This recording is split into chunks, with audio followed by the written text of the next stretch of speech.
ஓம் சாந்தி. 8/12/2024 காலை முரளி. ஓம் சாந்தி. அவ்யக்த பாக்தாதா ரிவைஸ்டு 13/2/2003 மதுபன். பாபா சொல்றாங்க, நிகழ்கால நேரத்தில் தலைப்பு சொல்றாங்க, நிகழ்கால நேரத்தில் தனது கருணை உள்ளம் மற்றும் வள்ளல் சுரூபத்தை வெளிப்படுத்துங்கள். இப்ப நிகழ்காலம், இப்ப நடக்கிறது நிகழ்காலம். அந்த நேரத்துல இப்போ நம்ம என்ன செய்யணும்னா, நம்மளுடைய கருணை உள்ளம் மற்றும் வள்ளல் சுரூபத்தை வெளிப்படுத்தணும். எவ்வளவு பேரு உலகத்துல கஷ்டத்துல இருக்கிறாங்க, எல்லாருக்கும் நம்ம கருணை உள்ளத்தோட நம்மளுடைய வள்ளல் சுரூபத்தை வெளிப்படுத்த சொல்றாரு. இன்று வரம் கொடுக்கும் வள்ளல் பாபா தனது ஞான வள்ளல், சக்தி வள்ளல், குணங்களின் வள்ளல், பரமாத்ம செய்தியை கொடுக்கும் குழந்தைகளை பார்த்து கொண்டிருக்கின்றார். இன்னைக்கு வரம் கொடுக்கும் வள்ளல் பாபா பாக்குறாரு மேல இருந்து. அவர்தான் நமக்கு கொடுக்குறாரு வரம். ஆனா நம்மள அவர் வள்ளல் சொல்றாரு. நம்ம எல்லாரும் ஞான வள்ளல், சக்தி வள்ளல், குணங்களின் வள்ளல். ஞானத்தை கொடுக்கிற வள்ளல், சக்திகளை வழங்குற வள்ளல், குணங்கள் எல்லாம் தாரணை பண்ணி அதை மற்றவங்களுக்கு கொடுக்கிற வள்ளல், பரமாத்ம செய்தியை எல்லாருக்கும் சொல்லக்கூடிய குழந்தைகளை பார்த்துட்டு இருக்கிறாரு. ஒவ்வொரு குழந்தையும் மாஸ்டர் வள்ளலாகி ஆத்மாக்களை தந்தை நெருக்கத்தில் கொண்டு வருவதற்கு மனதார முயற்சி செய்து கொண்டிருக்கிறாங்க. இப்ப பாபா பாக்குறாரு, எல்லாருமே அவர் வள்ளல்னு நம்ம மாஸ்டர் வள்ளலாகி எல்லாரையும், உலகத்துல இருக்கிற எல்லாருமே ஆத்மாக்கள் தான். அவங்க எல்லாரையும் பாபாவுடைய பரமாத்மாவுடைய நெருக்கத்துல கொண்டு வர்றதுக்கு மனதார முயற்சி செய்துட்டு இருக்கிறோன்றத பாக்குறாரு.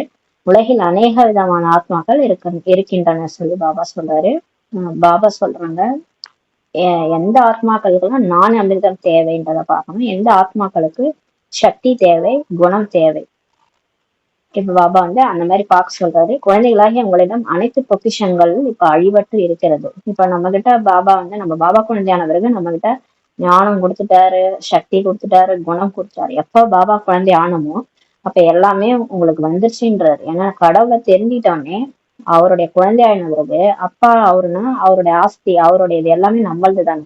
அப்பா எப்படியோ குழந்தை அப்படித்தானே. அந்த மாதிரி உங்கள்ட்ட அழிவற்று இருக்குதுன்றாரு. எல்லாமே ஒவ்வொரு ஆத்மாவின் விருப்பங்களையும் நிறைவேற்றக்கூடியவர்களாக நீங்க இருக்கிறீங்கன்றாரு. இப்ப நம்மள பொறுப்புல உட்கார வச்சிட்டாரு. உலகத்துல இருக்கிறவங்க என்ன தெரிஞ்சுக்காம இருக்கிறாங்க, ஆனா நீங்க என்ன தெரிஞ்சுக்கிட்டீங்க. அப்ப உங்களுக்கு எல்லாமே கிடைச்சிச்சு. அப்ப நீங்க தான் மத்தவங்களுக்கு போயிட்டு எல்லா விருப்பங்களையும் நிறைவேற்றணும்னு சொல்லி சொல்றாரு. நாளுக்கு நாள் முடிவிற்கான நேரம் நெருக்கத்தில் வருகின்ற காரணத்தினால் இப்போது ஆத்மாக்கள் ஏதாவது ஒரு புது ஆதரவை தேடிக்கொண்டிருக்கிறார்கள். இப்ப நாளுக்கு நாள் என்ன ஆகுது, இந்த கலியுகம் இறுதி முடிவு வருது இல்லையா, முடிவு சத்தியுகமா மாறப்போகுது. நெருக்கத்துல வர்றதுனால இப்ப ஆத்மாக்கள் எல்லாரும் ஏதாவது ஒரு ஆதரவு தேடுறாங்க. ஏன்னா வீட்டுல எந்த ஆத்மாக்களோடையும் அந்த ஒற்றுமை இல்ல, பிரச்சனை, டிப்ரெஷன், மன நிம்மதியின்மை, இந்த மாதிரி எல்லாம் நிறைய பேருக்கு ப்ராப்ளம் அதிகமாயிட்டே போகுது. இப்ப நம்ம அந்த மாதிரி இருந்தோம், நமக்கு பாபா கிடைச்ச பிறகு நம்ம அதுல வெளியே வந்துட்டோம், கொஞ்சம் கொஞ்சமா வெளியே வரோம். ஆனா அவங்களுக்கு யார் இருக்கிறாங்க, யாருமே இல்லை. அவங்க கடவுளையும் தெரியாது, அவங்க எல்லாரும் ஆதரவை தேடிட்டு இருக்கிறாங்கன்றாரு. ஆத்மாக்களாகி நீங்கள் புது ஆதரவு கொடுப்பதற்கு நிமித்தமாக இருக்கிறீர்கள் சொல்லி பாபா சொல்றாரு. இப்ப நம்ம ஆத்மாக்களுக்கு புது ஆதரவு கொடுக்கறதுக்கு நிமித்தமா இருக்கிறோம்னு சொல்றாரு. ஏன்னா வெளியில இருக்கிறவங்க எல்லாம் கடவுள் தெரியல, சொன்னாலும் ஏத்துக்க மாட்டாங்க. அவங்க ஒரு ரூபத்துல சாமி கும்பிட்டுட்டு இருக்கிறாங்க, அவங்க சொன்னாலும் புரிஞ்சுக்க மாட்டாங்க. ஆனா அவங்க உங்களைதான் தேடிட்டு இருக்காங்க. அவங்களுக்கு நிமித்தமா நீங்க தான் இருக்கிறீங்கன்றாரு. குழந்தைகளின் ஆர்வம் உற்சாகத்தை பார்த்து பாப்தாதா குஷி அடைகின்றார்.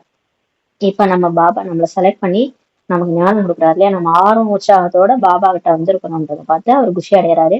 ஒரு புறம் அவசியமாகவும் மற்றொரு புறம் ஆர்வம் உற்சாகமும் இருக்கிறதுன்றாரு. அவசியமான நேரத்தில் ஒரு துளிக்கும் மகத்துவம் இருக்குன்னு சொல்லி சொல்றாரு. இப்ப ஒரு கஷ்டப்படுற டைம்ல ஒரு டம்ளர் தண்ணி கொடுக்குறோம்னு வச்சுக்கோங்களேன், ரொம்ப தாகமா வராங்க, ஒரு டம்ளர் தண்ணிக்கு கூட அவங்களுக்கு அந்த மகத்துவம் இருக்கும். ஐயோ நான் என் தொண்டை தண்ணி காஞ்சிச்சுங்க, இந்த ஒரு டம்ளர் கொடுத்து எனக்கு புண்ணியமா போகட்டும்னு சொல்லுவாங்க. அந்த மாதிரி பாபா சொல்றாரு, அவசியமான நேரத்துல அந்த ஒரு துளிக்கு கூட மகத்துவம் இருக்கும்ன்றாரு. நீங்க எதை கொடுக்கணுமோ அதை கொண்டு போய் கொடுத்தீங்கன்னா, இப்ப பசியா கிடக்குறவங்களுக்கு ஒரு பிரெட் கொடுத்தா கூட அது தேவாமிர்தமா இருக்கும். இப்ப தண்ணி தாகம் எடுக்கிறவங்களுக்கு ஒரு டம்ளர் தண்ணி கொடுத்தா அது தேவாமிர்தமா இருக்கும். அந்த மாதிரி எது விருப்பமோ அதை கேட்டு கொடுக்கும் போது அது ஒரு துளியா இருந்தா கூட அதுக்கு மகத்துவம்ன்றாரு. ஆக இந்த நேரத்தில் நீங்கள் கொடுத்த அஞ்சலி செய்திக்கும் மகத்துவம் இருக்கிறதுன்னு சொல்லி சொல்றாரு.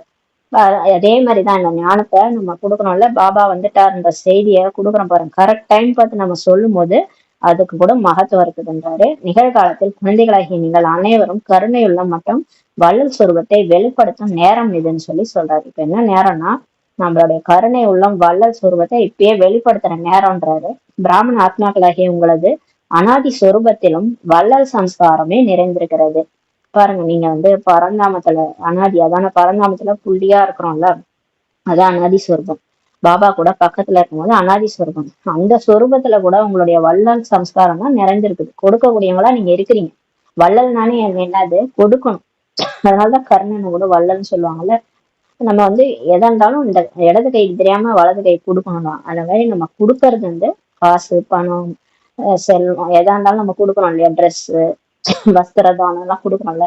அது மட்டும் கிடையாது, இந்த ஞானத்தை கொடுக்கறது கூட வள்ளல் தன்மை தான்.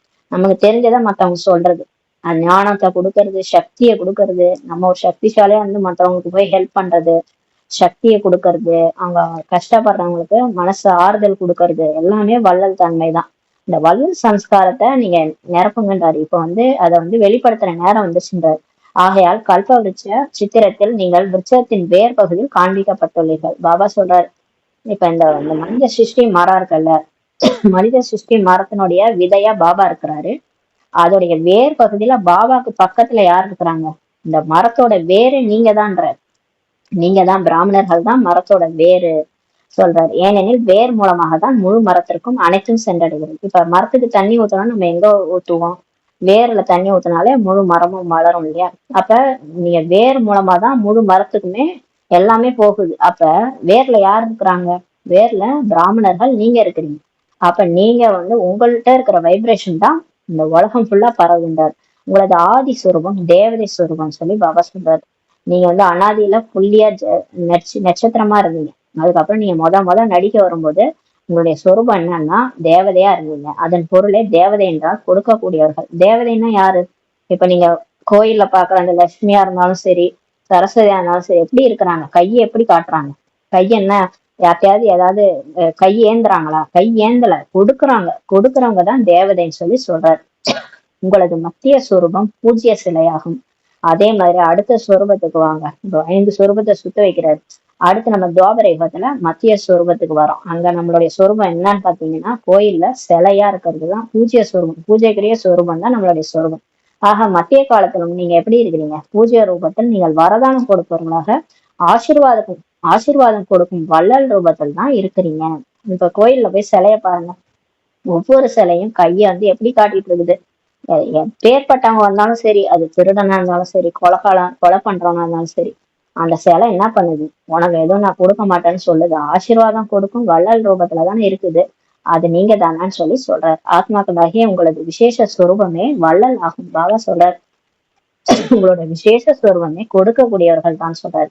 இப்போது பரமாத்மாவின் செய்தி கொடுப்பவர்களாகி உலகில் தந்தையை பிரத்யட்சப்படுத்தும் செய்தி பரப்பி கொண்டிருக்கிறீர்கள். இப்பவும் நம்ம பிராமண சுரூபத்துல என்ன பண்ணிட்டு இருக்கிறோம்?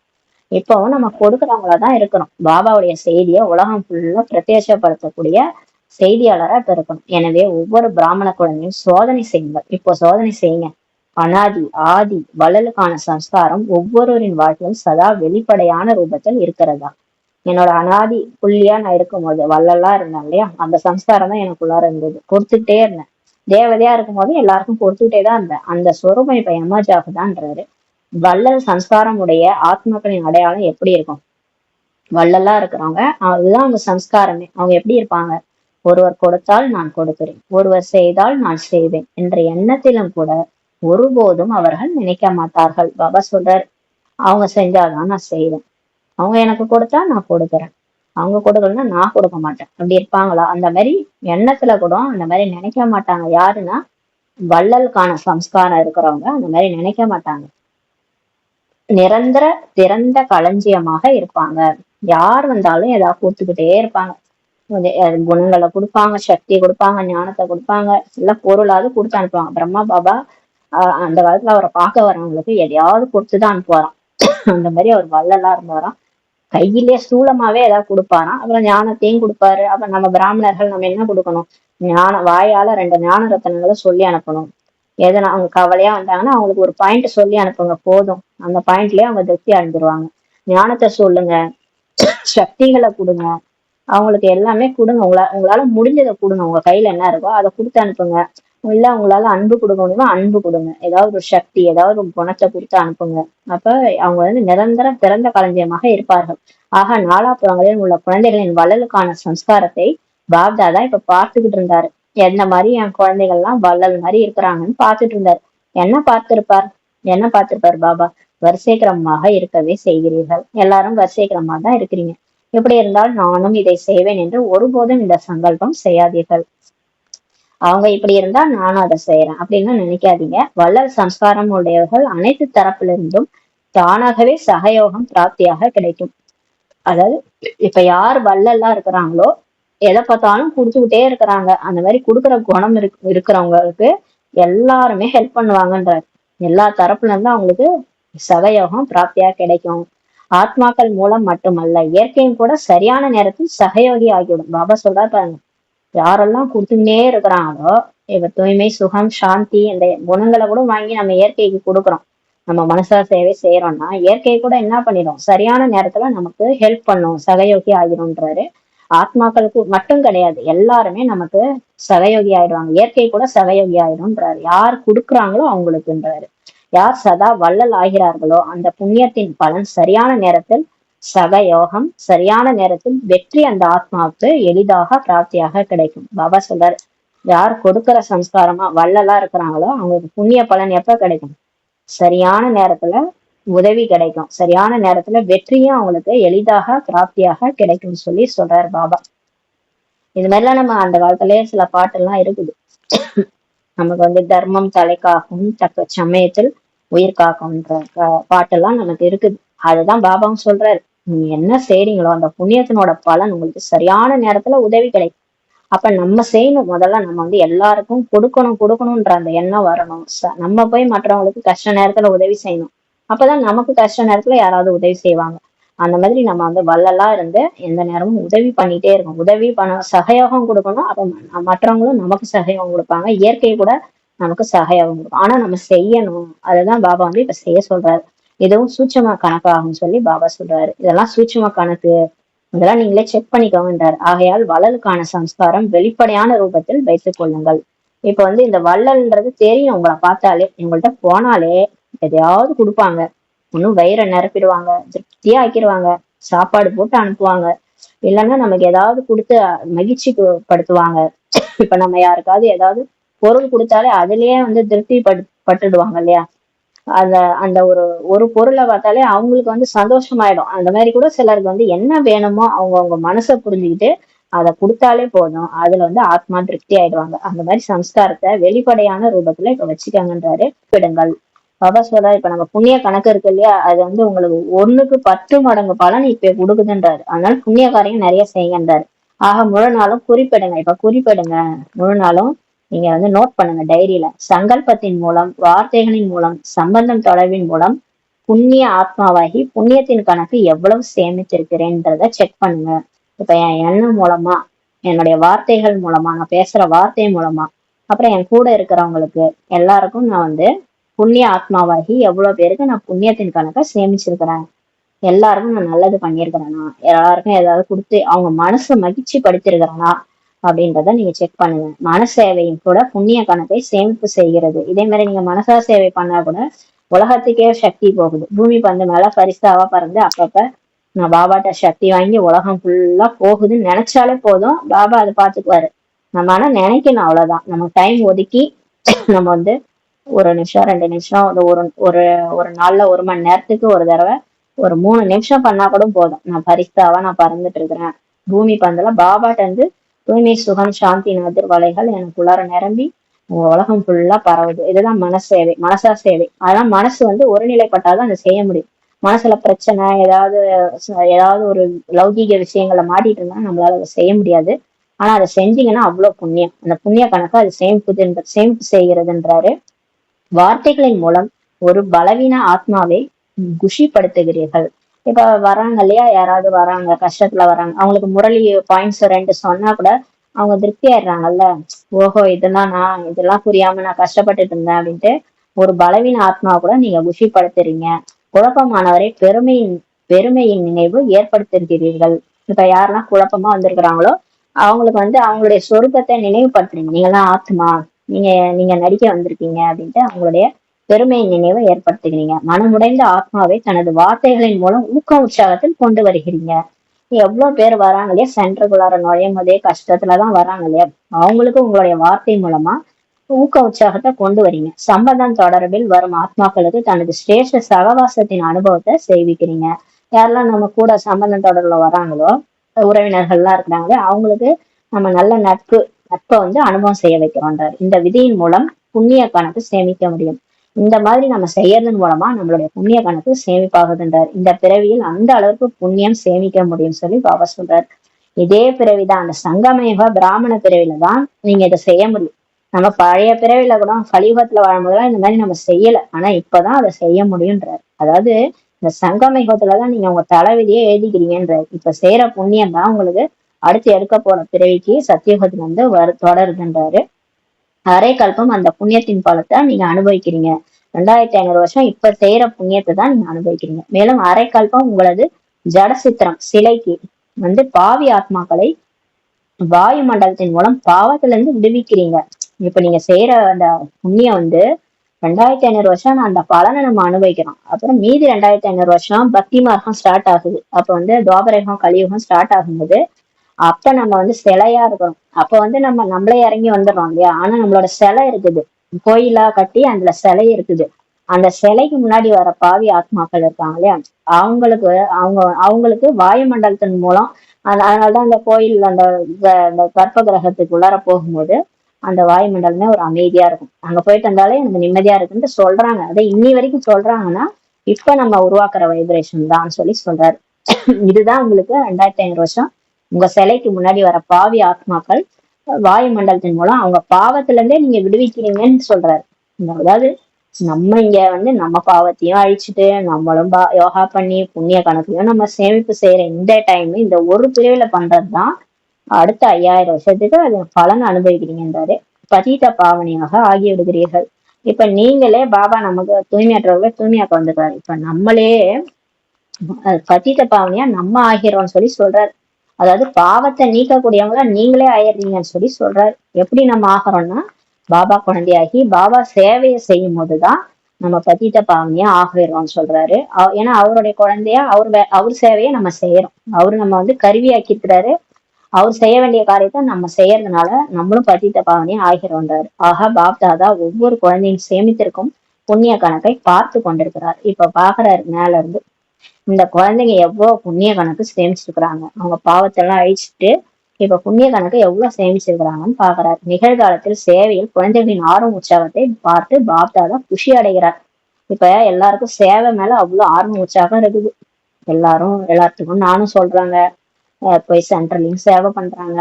ஆர்வம் உற்சாகத்தோட சேவையை பார்த்து பாபா குஷி அடைகிறாரு. மெஜாரிட்டி குழந்தைகளிடம் சேவையில் ஆர்வம் நன்றாக இருக்குதான். நிறைய பேருக்கு சேவையில ஆர்வம் நிறைய இருக்குது. அனைவரும் அவரவர்களது சேவைக்கான திட்டத்தை நடைமுறையில் கொண்டு வந்து கொண்டிருக்கிறீர்கள். எல்லாருமே உங்களுடைய சேவைக்கான திட்டத்தை பிராக்டிக்கலா கொண்டு வந்துட்டு இருக்கிறீங்க. இதற்கு பாப்தாதா மனதார வாழ்த்து கொடுக்கிறாரு. நன்றாக செய்து கொண்டிருக்கிறீர்கள் மற்றும் நன்றாக செய்தும் கொண்டிருப்பீர்கள். இனிமேலும் செய்வீங்க, இப்பயும் செய்றீங்க. அனைத்தையும் விட நல்ல விஷயம் என்னன்னா அனைவரின் சங்கல்பம் மற்றும் நேரம் பிஸியாக ஆகிவிட்டது. எல்லாத்தோட நல்ல விஷயம் என்னன்னா நம்மளுடைய எண்ணம் நம்மளோட டைம் பிஸியா ஆக்கிட்டாரு பாபா. அதனாலதான் நம்ம இந்த மற்ற விஷயங்கள்லாம் போவாம, இல்லைன்னா என்ன பண்ணுவோம், இந்த நேரம் இந்த 1 மணி நேரம் உட்காந்து வேற ஏதாவது வெட்டி பேச்சு பேசிட்டு கதையை பேசிட்டு அவங்க பத்தி இவங்க பத்தி தேவையில்லாம பேசிட்டு இருக்கோம். இந்த 1 மணி நேரம் நம்ம பாபா சேவை செய்ய வச்சு நம்மள என்ன பண்றாரு, முரளி கேட்க வச்சு இந்த சங்கல்பத்தையும் நேரத்தையும் பிஸி ஆக்கி வச்சுட்டாரு. ஒவ்வொருவரிடம் இந்த லட்சியம் இருக்கிறது. எல்லாருக்கும் இந்த லட்சியம் இருக்குது இல்லையா. நாலாபுறங்கள் சேவையின் மூலம் இப்போது முறையீடு செய்வதை அவசியம் நிறைவேற்ற வேண்டும் சொல்லி பாபா சொல்றாரு. இப்ப எல்லாருக்கும் இந்த லட்சியம் இருக்குது. இப்ப நம்ம நாலாபுறமும் இந்த சேவையின் மூலம் இப்போது முறையீடு செய்வதை அவசியம் நிறைவேற்றணும்னு சொல்லி சொல்றாரு. இப்ப இந்த எல்லாம் முறையீடு செய்யறாங்க இல்லையா, அதை வந்து அவசியம் நம்ம நிறைவேற்றணும். சேவை மூலம் தான் நம்ம நிறைவேற்றணும்னு சொல்றாரு. பிராமணர்களின் திட சங்கல்பத்தில் சக்தி அதிகம் இருக்கிறது. பாபா சொல்றாரு பாருங்க, இப்ப நம்ம ஒரு நினைச்சோம்னா, ஒரு எண்ணம் வச்சோம்னா, அதுவும் திடமா வச்சோம்னா அதுல சக்தி அதிகம் இருக்குதுன்ற. நான் மாறியே காட்டுவேன், நான் வந்து அமிர்த வேலை எழுந்தே தீருவேன், அந்த மாதிரி சங்கல்பம் வச்சு பாருங்க. அதுக்கு சக்தி அதிகம் இருக்குதுன்றாரு. அது மாதிரி எல்லாரும் மாறுவாங்க, கண்டிப்பா இங்க ஒரு சென்டர் வரும், கண்டிப்பா இங்க வந்து எல்லாரும் வருவாங்க அப்படின்லாம் நீங்க சுப எண்ணம் வச்சீங்கன்னா கண்டிப்பா அதுக்கு சக்தி அதிகமா இருக்குன்றாரு. பிராமணர்கள் திட சங்கல்பம் செய்து விட்டால் செய்ய முடியாதது என்ன இருக்கிறது? பாபா கேக்குறாரு, உங்க எண்ணம் வச்சுட்டீங்கன்னா முடியாதுன்ற வார்த்தை உங்க அகராதியில இல்லைன்றாரு. அனைத்தும் நடைபெற்று விடும் சொல்றாரு. நீங்க நினைச்சீங்கன்னா எல்லாமே நடந்துரும். அந்த மாதிரி ஒரு இது கொடுத்திருக்காரு நமக்கு பாபா இந்த சங்கமயுகத்துல. நமக்கு ஒரு வரம் கொடுத்திருக்கிறாரு. வரதான் என்னன்னா, நீங்க நினைச்சா நடக்கும்ட்டாரு. ஏன்னா வந்து அந்த அளவுக்கு நமக்கு எண்ணத்துக்கு பவர் கொடுத்தாரு பாபா. நீங்க நினைச்சாலே நடக்கும், நீங்க என்ன நினைக்கிறீங்களோ எல்லாமே நடந்துரும்ன்றாரு. ஆனா நல்லது நினைக்கணும், நல்லது நினைச்சோன்னா கண்டிப்பா நடக்கும்ன்றாரு. யோகாவை ஜுவாலா ரூபம் ஆக்கி விட்டால் போதும். ஆனா எப்ப நடக்கும்னா, நானும் பாபா வேற யாரும் கிடையாது, அந்த மாதிரி ஒரு ஜுவாலா ரூபம் யோகாவை ஆக்கிட்டீங்கன்னா போதும். நீங்க என்ன நினைக்கிறீங்களோ அது நடக்கும்ன்றாரு. நம்ம பாபாவோட கனெக்ஷன் வைக்கிறோம்ல, அது வந்து எரிமலை சமமா ஆகிடணும். நான் மற்றும் பாபா சிவசக்தி இணைந்த ஸ்வரூபம்னா ஒரு எரிமலை வெடிக்கிற மாதிரி ஒரு யோகா உருவாக்கணும். நானு மற்றும் பாபா, அவ்வளவுதான், வேற எதுவுமே கிடையாது. அந்த அளவுக்கு எண்ணத்துல கான்சென்ட்ரேஷன் வந்து ஆத்மா பரமாத்மாவுடைய கனெக்ஷன் வந்துச்சுன்னா, கரண்ட் சக்தி இறங்கிச்சுன்னா ஒரு எரிமலை வெடிக்கிற மாதிரி யோகா வரும். அந்த மாதிரி ஒரு யோகா பண்ணிட்டீங்கன்னா நீங்க நினைச்சதான் நடக்கும்ன்றாரு. யோகா ஜுவாலா ரூபம் ஆகிவிட்டால் ஜுவாலருக்கு சமமா வசமாகி ஆத்மாக்கள் தானாகவே வந்து விடுவார்கள். பாருங்க, நம்ம இப்ப ஜுவாலா சொரூபத்துல யோகா பண்ண ஆரம்பிச்சிட்டோம்னா அதுக்கு வசமாகி எல்லாரும் உங்க தேடி வந்துருவாங்கன்னு சொல்றாரு. ஏனெனில் ஜுவாலா ஒளி கிடைப்பதன் மூலம் அவர்களுக்கு வழியும் தென்படும். இப்ப அந்த ஒளி கிடைக்க, இப்ப லைட் ஹவுஸ் இருக்குதுன்னா அதை தேடி அந்த அந்த கப்பல்லாம் வருது இல்லையா, கலங்கரை விளக்கத்தை நோக்கி கப்பல் வருது இல்ல, அந்த மாதிரி நீங்க ஒரு லைட் ஹவுஸ் மாதிரி ஆயிட்டீங்கன்னா ஒளியை தேடி எல்லாருக்கும் வழி கிடைச்சிரும்ன்றாரு. இப்போது யோகா செய்து கொண்டிருக்கீங்க, ஆனாலும் இப்ப நம்ம முயற்சி பண்ணிட்டு இருக்கிறோம். ஆனால் யோகா ஜுவாலா ரூபம் கிடையாது. நம்ம சும்மா யோகா பண்றோம், அப்பப்ப நினைக்கிறோம் பாபாவை, அவ்வளவுதான். ஆனா அது வந்து எரிமலைக்கு சமமான ஒரு யோகா யாரும் பண்ணலன்றாரு. சேவையில் ஆர்வம் உற்சாகம் நன்றாக அதிகரித்து கொண்டிருக்கிறது. ஆனா சேவை பண்ணணும்ட்டு எல்லாருக்கும் ஒரே ஆர்வம் உற்சாகம் தான். ஏதாவது சேவை கிடைக்காதா, முரளி எல்லாருக்கும் ஞானத்தை சொல்லணும், ஞானத்தை சொல்லி எல்லாரையும் இங்க கொண்டு வரணும், நமக்கு ஆசையாதான் இருக்கு. ஆனால் யோகாவில் ஜுவாலா ரூபம் இப்போது அடிக்கோடிட வேண்டும் சொல்றாரு. சேவை மட்டும் பத்தாது, சேவையில ஊக்கம் உற்சாகம் மட்டும் பத்தாது, ஆனா யோகா பண்றதுல ஜுவாலா ரூபம் தென்படணும், அதுல டபுள் அடிக்கோடுங்கன்னு சொல்லி சொல்றாரு. நீங்க வந்து நான் யோகா பண்ணணும், ஆனா வந்து நான் ஜுவாலா ரூப எரிமலை யோகா பண்ணணும். உங்களது திருஷ்டியில் அந்த மாதிரியான ஜொலிப்பு வந்துவிட வேண்டும். திருஷ்டியின் மூலம் ஏதாவது ஒரு அனுபவம் செய்ய வேண்டும். உங்க பார்வை இருக்கு இல்லையா, திருஷ்டினா பார்வை, நீங்க பாக்குறீங்க இல்லையா, நீங்க பார்க்கும்போது மத்தவங்களுக்கு ஏதாவது ஒண்ணு தெரியணும், ஒரு அனுபவம் ஆகணும். உங்க கண்ணுல பரந்தாமம் தெரியணும், இன்னொரு கண்ணுல சொர்க்கம் தெரியணும், ஒரு கண்ணுல பாபா, ஒரு கண்ணுல சொர்க்கம் தெரியணும். தெரிஞ்சவங்க ஏதோ ஏதோ கிடைக்குதுங்க, ஏதோ உங்க பார்வையை ஏதோ பண்ணுது அப்படின்ட்டு சொல்லணும். அவங்கெல்லாம் நீங்க பார்த்தவொடனே எனக்கு மனசு அமைதியாயிடுச்சு இந்த மாதிரி சொல்லணும். அந்த மாதிரி ஏதாவது ஒரு அனுபவம் செய்யணும், அந்த மாதிரியான ஜொலிப்பு உங்க பார்வையில வந்துடணும்ன்றாரு. பாப்தாதா கூறுகின்றார், அயல் நாட்டினரின் காலத்தின் அழைப்பு என்ற சேவை, அதற்கான விதி நன்றாக இருக்கிறது. இப்ப அயல்நாட்டுல ஒரு காலத்தின் அழைப்புன்ற ஒரு சேவை செய்யறாங்க, அதோட விதி நல்லா இருக்கு. சிறிய குழுவை நெருக்கத்தில் கொண்டு வந்தீர்கள், இவ்வாறு ஒவ்வொரு மண்டலம் ஒவ்வொரு கிளை நிலையம் தனித்தனியாக சேவை செய்து கொண்டுதான் இருக்கிறீங்கன்றாரு. ஆனால் சிலர் அனைத்து வர்க்கங்களின் குழு உருவாக்குங்கள். பாபா சொல்றாரு, ஒவ்வொரு மண்டலத்துல இருந்து ஒவ்வொரு கிளையில இருந்து தனித்தனியாக சேவை செஞ்சுட்டு இருக்கிறீங்க, இருந்தாலும் வந்து வர்க்கங்களின் குழுவை உருவாக்குங்க. சேவை அதிகம் பறந்து இருக்கிறது, ஆனால் பரந்த சேவையின் மூலம் நெருக்கத்தில் வரக்கூடிய தகுதியான ஆத்மாக்களின் குழுவை தேர்ந்தெடுங்கள் என்று பாப்தாதா கூறியிருக்கின்றார். பாபா வந்து அங்கங்க சேவை நடக்குது, சேவை எங்கேனோ பறந்து இருக்குது, ஆனாலும் இப்ப பாபாவுக்கு நெருக்கத்துல வரக்கூடிய தகுதியான ஆத்மாக்களை கொண்டு வாங்கன்னு சொல்றாரு. மேலும் அந்த குழுவில் நேரத்திற்கு தகுந்தவாறு நெருக்கத்தில் கொண்டு வந்து கொண்டே இருங்கள் சொல்றாரு. அவர்களுக்கு சேவையில் ஆர்வத்தை அதிகப்படுத்துங்கள். அந்த மாதிரியான தகுதியான ஆத்மாக்களை தேர்ந்தெடுத்து அவங்கள கூட்டிட்டு வாங்க, அவங்களுக்கு சேவையில ஆர்வத்தை அதிகப்படுத்துகின்றார். அப்படிப்பட்ட ஆத்மாக்கள் இருப்பதை பாப்தாதா பார்க்கின்றார். ஆனா பாபாவுக்கு தெரியுது அந்த மாதிரி சேவையில ஆர்வம் உற்சாகத்தோட நிறைய குழந்தைகள் இருக்கிறாங்க, ஆனால் அவர்களுக்கு சக்திசாலியான பாலனை குழு ரூபத்தில் கிடைப்பது கிடையாது. அவங்க இருக்கிறாங்க, ஆனா அவங்க எங்கேயோ இருக்கிறாங்க, அவங்களுக்கு வந்து பாலனை கிடையாது, அவங்க குழு ரூபத்துல அவங்களுக்கு கிடைக்கலன்னு சொல்லி சொல்றாரு. தனித்தனியாக இயன்ற அளவு பாலனை கிடைத்து கொண்டிருக்கிறது, அங்கங்க இருக்கிறாங்க, தனித்தனியா இருக்கிறாங்க. இயன்ற அளவு அவங்களுக்கு பாலனை கிடைக்குது. குழுவில் ஒருவருக்கு ஒருவர் பார்த்தும் ஆர்வம் ஏற்படுகிறது. இப்ப நம்ம தனியா இருந்தோம்னா அந்த அளவுக்கு இருக்காது. இதே சென்டருக்கு போனோம்னா எல்லாரையும் பார்க்கும்போது ஒரு குஷி வரும், ஆர்வம் வரும் இல்லையா? அதனால குழுவில் ஒருவருக்கு ஒருவர் பார்க்கும்போது ஆர்வம் ஏற்படுகின்றார். இவரால் இது செய்ய முடிகிறது எனில் என்னாலும் இதை செய்ய முடியும், அந்த மாதிரி எல்லாம் நமக்கு எண்ணம் வரும். குழுவுல பார்க்கும்போதுதான் நானும் செய்வேன் என்ற ஆர்வம் ஏற்படுகிறது. இப்ப நம்ம தனியா இருந்தோம்னா ஐயோ என்னால முடியாது, இதெல்லாம் நான் செய்ய முடியாது அப்படின்னு தோணும். இதே சென்டருக்கு போயிட்டு எல்லாரையும் பார்க்கும்போது ஏன் அவங்க செய்யறாங்கல்ல, நானும் இதை மாதிரி செய்வேன், எனக்கும் இதெல்லாம் தெரியும், நானும் செய்யறேன்ட்டு அந்த ஆசையா நம்மளும் செய்ய போயிடும். அதான் பாபா சொல்றாரு, குழுவுல உங்களுக்கு எல்லாருமே என்னாலும் செய்ய முடியும்ட்டு வருவாங்கன்றாரு. இப்போது குழுவாகி சேவை நடைமுறை ரூபத்தை பாப்தாதா பார்க்க விரும்புகின்றார். பாபா இப்ப பார்த்தார், அங்கங்க தனித்தனியா முயற்சி செய்யறாங்க, இருந்தாலும் எல்லாரும் ஒன்னாகி ஒரு டீம் மாதிரி ஆகி சேவையின் நடைமுறை ரூபத்தை பாபா பார்க்க விரும்புறாரு. நன்றாக முயற்சி செய்து கொண்டிருக்கிறீர்கள். இப்ப எல்லாரும் நல்லா முயற்சி பண்ணிட்டு இருக்கீங்க. ஒவ்வொருவரும் அவர்களது வர்க்கத்தை, ஏரியாவை, மண்டலத்தை கிளை நிலையத்தில் செய்து கொண்டிருக்கிறீர்கள். இப்ப எல்லாருமே அவங்கவுங்க வர்க்கத்தை அவங்கவுங்க ஏரியால, ஜோன்ல, அவங்கவுங்க சென்டர்ல பண்ணிட்டு இருக்கிறீங்க. பாப்தாதா குஷி அடைகின்றார். இப்போது சிலரை எதிரில் அழைத்து வாருங்கள் சொல்லி சொல்றாரு. இப்ப மதுபனு கூட்டின்னு வாங்கன்றாரு. இல்லறத்தில் இருப்பவர்களின் ஆர்வமும் பாப்தாதாவிடம் சேருகிறது. நிறைய பேரு இல்லறத்துல இருந்தே முயற்சி செய்யறாங்க, அவங்களோட ஆர்வமும் பாபா பாக்குறாரு.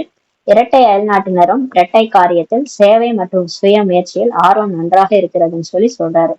அங்க இங்க வெளிநாட்டுல ஃபாரினர்ஸ் இரட்டை காரியம் செய்யறாங்க, சேவையிலும் சுய முயற்சியிலும் நன்றாக முயற்சி செய்யறாங்க, ஆர்வம் நல்லா இருக்குது. இதை பார்க்கும்போது பாப்தாதாவுக்கு குஷி ஏற்படுகிறதுன்னு சொல்லி பாபா சொல்றாரு. அயல் நாட்டில் நிகழ்கால வாயுமண்டலத்தை பார்க்கும்போது பிராமணர்கள் பயப்படவில்லை தானேன்னு சொல்லி கேக்குறாரு. இப்ப நம்ம நாட்டுல எல்லாம் பரவாயில்ல, வெளிநாட்டுல பாத்தீங்கன்னா அங்க எல்லாமே நடைமுறை வாழ்க்கையே வேற, அங்க எல்லாமே கல்ச்சரே வேற மாதிரி இருக்கு. பாபா சொல்றாரு, அங்க நிகழ்கால வாயுமண்டலத்தை பார்த்து நீங்களா பிகே ஆனவங்க பயப்படல தானேன்னு சொல்லி கேக்குறாரு. நாளை என்ன நடக்கும், நாளை என்ன நடக்கும், இவ்வாறு யோசிக்கவில்லை தானேன்னு சொல்லி கேக்குறாரு. ஏன்னா வயல்நாடு எல்லாம் இப்ப எப்படி இருக்குது, அந்த போர் மூழ்ற அந்த ஒரு பயம் இருக்குது, போர் அங்கங்க போர் நடக்குது இல்ல, அதனால கேக்குறாரு நாளை என்ன நடக்கும், நாளை என்ன நடக்கும்ட்டு யோசிக்கல தானே, நாளை நல்லதே நடக்கும், நல்லது நடக்கிறது, நல்லதே நடக்கும் சொல்லி பாபா சொல்றாரு. உலகில் எந்த அளவுக்கு குழப்பம் ஏற்படுமோ அந்த அளவுக்கு பிராமணர்களின் நிலை உறுதியானதாக இருக்கும். பாபா சொல்றாரு பாருங்க, நம்ம உறுதியாயிட்டோம்னா உலகத்துல குழப்பம் வந்துரும்ன்றாரு. உலகத்துல நிறைய பிரச்சனை குழப்பம் வருதுன்னா நீங்க புரிஞ்சுக்கலாம், இங்க முயற்சி அதிகமாயிட்டு இருக்குது. நம்ம பிராமணர்கள் அதிகமா முயற்சி செய்ய ஆரம்பிச்சிட்டோம், அதிகமா யோகா பண்ண ஆரம்பிச்சிட்டோம், அதிகமா சேவை பண்ண ஆரம்பிச்சாதான் உலகத்துல குழப்பம் வரும்னு சொல்லி சொல்றாரு. அப்ப எந்த அளவுக்கு குழப்பம் வருதோ அந்த அளவுக்கு நம்ம நம்மளுடைய நிலை உறுதியானதாக இருக்குன்றாரு. அப்படி இருக்கிறது தானேன்னு சொல்லி கேட்கிறாரு. இரட்டை அயல் நாட்டினர் குழப்பத்தில் இருக்கிறீர்களா அல்லது உறுதியாக இருக்கிறீங்களான்னு சொல்லி கேட்கிறாரு. ஏன்னா அந்த இந்தியால இருக்கிறவங்களோட வெளிநாட்டுல இருக்கிறவங்க தான் நிறைய, ஏன்னா இந்த போர் எல்லாம் நடக்குதுல்ல, அதனால கேக்குறாரு. குழப்பத்தில் இருக்கிறீங்களா இல்ல உறுதியா இருக்கிறீங்களான்னு கேக்குறாரு. குழப்பத்தில் இல்லை தானேன்னு சொல்லி கேக்குறாரு. உறுதியாக இருப்பவர்கள் கை உயர்த்தங்கள் சொல்லி கேக்குறாரு. உறுதியாக இருக்கிறீங்களா சொல்லி கேக்குறாரு. நாளை ஏதாவது நடந்து விட்டால் அப்போது உறுதியாக இருப்பீர்கள் தானே அல்லவா? என்ன நடக்கும்? எதுவும் நடக்காது. பாபா சொல்றாரு, நாளைக்கே ஏதாவது நடக்குது, அப்ப கூட உறுதியாக இருப்பீங்களா அப்படின்னு கேக்குறாரு. என்ன நடக்கும்? எதுவும் நடக்காதுன்னு சொல்லி சொல்றாரு. பிராமணர்களாகிய உங்கள் மீது பரமாத்மாவின் குடைநிழலே இருக்கிறது. பாபாவுடைய குடைநிழல் நம்ம மேல இருக்குது. நீர் புகாதது, வாட்டர் ப்ரூஃப் இருக்கிறது. பாருங்க, நம்ம பாபாவுடைய குடைநிழல் வாட்டர் ப்ரூஃப் மாதிரி இருக்குது, நீரே உள்ளார வராது. எவ்வளவு தண்ணீர் இருந்தாலும் தண்ணீர் மூலம் நீர் புகாததாக இருக்கும். இப்ப வாட்டர் ப்ரூஃப்னு இருக்குன்னா தண்ணியே எவ்வளவு புந்தாலும் அதுக்குள்ள தண்ணி புகாது. அதே போல எவ்வளவுதான் குழப்பம் இருக்கட்டும், ஆனால் பிராமண ஆத்மாக்கள் பரமாத்மாவின் உடைநிழலுக்குள் சதா ப்ரூஃபாக இருக்கிறீர்கள். பாருங்க, நம்ம எவ்வளவு பிரச்சனை வந்தாலும் கடவுள் நமக்கு துணைவனா இருக்கிறாரு. அவரோட குடைநிழல்ல இருக்கிறதுனால நம்ம ப்ரூஃபா இருக்கிறோம்னு சொல்லி சொல்றாரு. அந்த வாட்டர் ப்ரூஃப், மாயா ப்ரூஃப் மாதிரி இந்த மாயா ப்ரூஃபா நம்ம இருக்கிறோம்னு சொல்லி சொல்றாரு. எதுவும் நம்மள பாதிக்காதுன்ற மாதிரி சொல்றாரு. கவலையற்ற சக்கரவர்த்திகள் அல்லவா நீங்களாம்? யாரு நீங்களாம்? கவலை இல்லாத சக்கரவர்த்திகள். உங்களுக்கு என்ன கவலை இருக்குது? அதெல்லாம் பார்க்க வேண்டிய எல்லாத்தையும் நீங்க பாபாட்ட குடுத்துட்டீங்க இல்லையா? குடைநிழலா இருக்கிறவரு நம்ம கூடவே இருக்கிறாரு, அப்புறம் என்ன நமக்கு கவலை? அல்லது என்ன நடக்குமோ என்ற கவலை சிறிது இருக்கிறதா?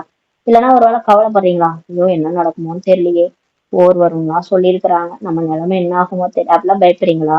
இல்லை, கவலையற்றவர்கள். பாபா சொல்றாரு, நீங்க யாரு?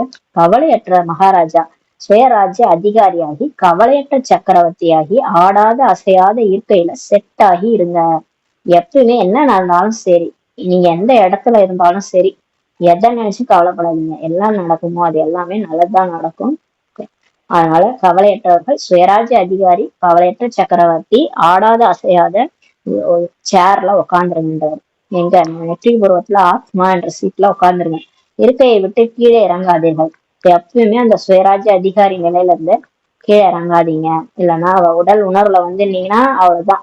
உடல் உணர்வு வந்தாலே பயம் வந்துடும். உடல் உணர்வுல வந்துட்டோம்னா அப்செட் ஆயிடுவீங்க. அப்செட் ஆகுது என்றால் இருக்கை செட் ஆகவில்லை என்று அர்த்தம். நம்ம அப்செட் ஆகிறோம்னா நம்ம செட் ஆகலன்னு அர்த்தம். அதாவது நம்ம அந்த அந்த பொசிஷன்ல உட்காரல. இப்ப ஆத்மான்ற சீட்ல நம்ம உட்காரல.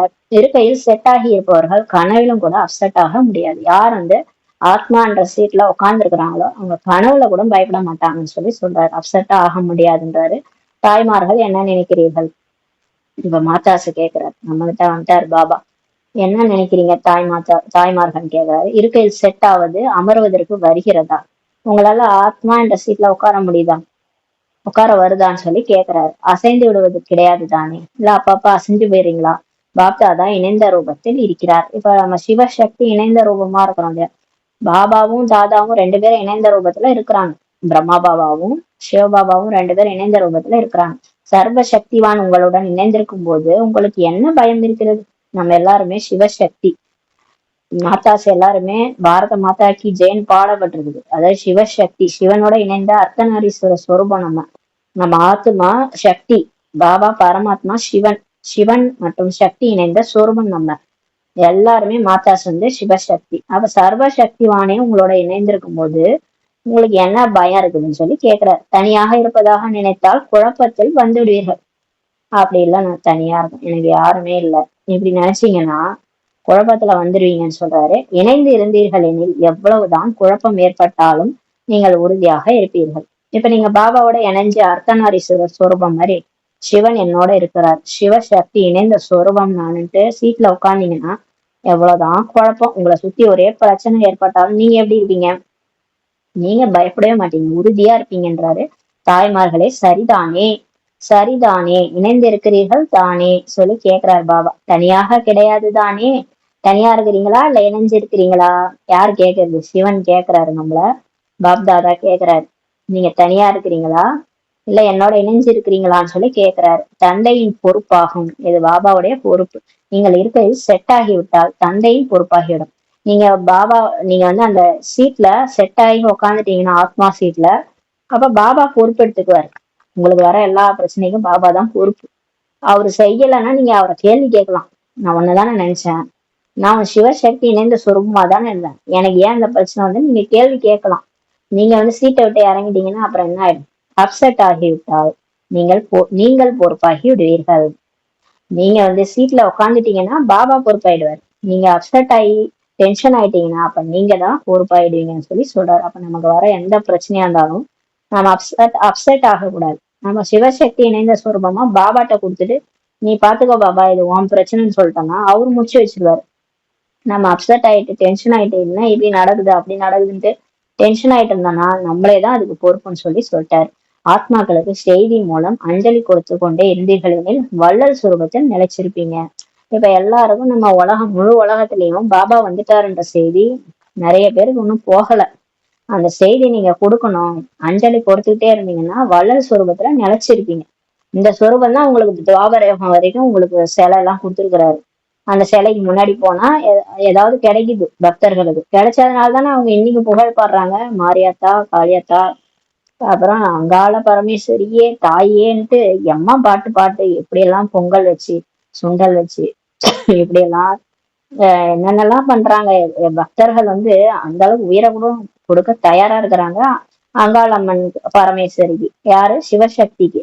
அப்ப பாருங்க, நீங்க இந்த நேரத்துல இருந்தா அந்த வள்ளல் சுரூபத்துல நிலைச்சிருந்தீங்கன்னா தான் உங்களுக்கு வந்து அந்த மாதிரியான பக்தர்கள் வந்து அந்த மாதிரியான நிலையை உங்களுக்கு கொடுக்குறாங்க. துவாபர யுகத்துல வள்ளலுக்கான புண்ணியத்தின் பலன் சக்தி கிடைத்து கொண்டே இருக்கும். இப்ப நீங்க வள்ளலா இருந்து அந்த புண்ணியம் செய்றீங்க இல்லையா, அந்த பலன் வந்து உங்களுக்கு சக்தி கிடைத்து கொண்டே இருக்கும்னு சொல்லி சொல்றாரு. நடந்தாலும் சுற்றினாலும் நான் ஆத்மா சேவிப்பவன். எப்பயுமே நீங்க நடங்க, உட்காருங்க, தூங்குங்க, என்ன வேணா செய்யுங்க. ஆனா எந்த உணர்வுல இருக்கணும்? நான் ஆத்மா சேவிப்பவன். இந்த உடல் ஒரு கருவி, இதை நான் இயக்கிட்டு இருக்கிறேன். இது ஒரு காரு, நான் டிரைவர்.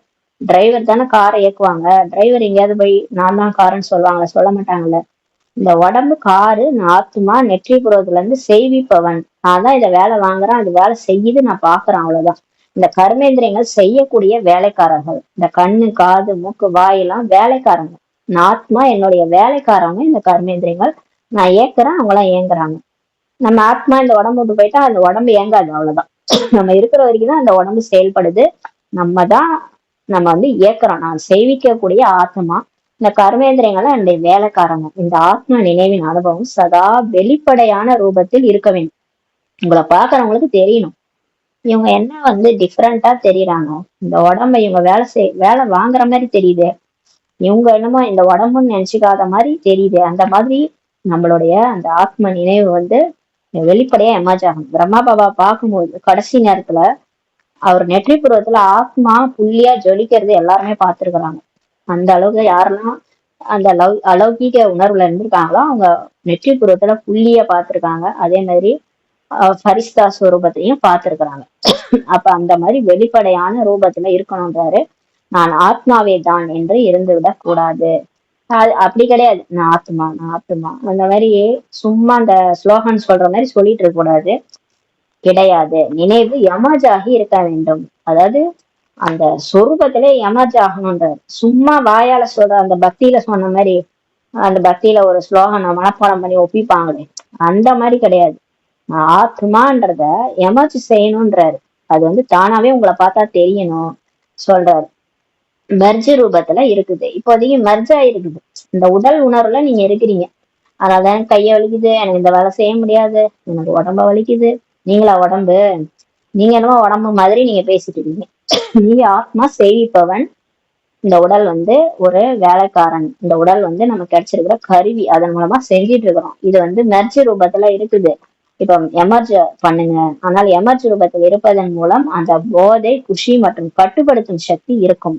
எப்ப நீங்க ஆத்மான்றது அந்த எமர்ஜ் ரூபத்துல வருதோ அப்ப போதை வரும், குஷி வரும், கட்டுப்படுத்தும் சக்தியும் இருக்கும்.